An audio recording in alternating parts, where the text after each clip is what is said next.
L'Oreal'ın çox məşhur olan, həm sevilən, həm də ki sevilməyən bu retinolundan danışacağıq.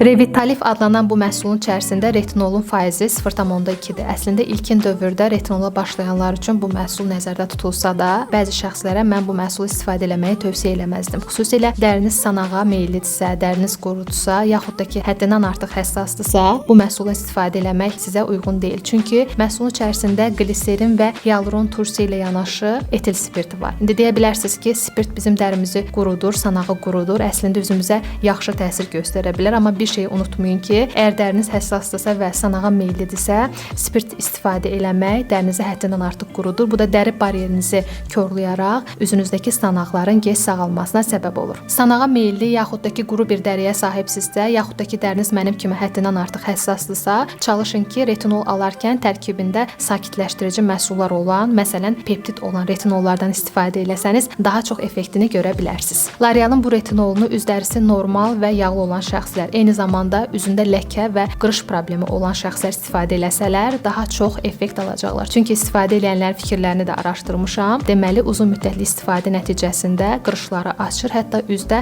botoks effekti yaradır. Retinol alarkən üzlərinizdə uyğun retinolları mütləq araşdırıb alın. Çünki üzlərinizə uyğun olan məhsul almadığınız zaman hansısa bir markaya aid olması, yaxud da ki qiymətinin baha olması fərq eləmir. Bu sizin dərinizdə əks təsirlər yarada bilər. Bəs maraqlıdır, siz hansı firmanın retinollarından istifadə edirsiniz? Fikirləriniz nədir? Şərh bölümündə gözləyəcəm.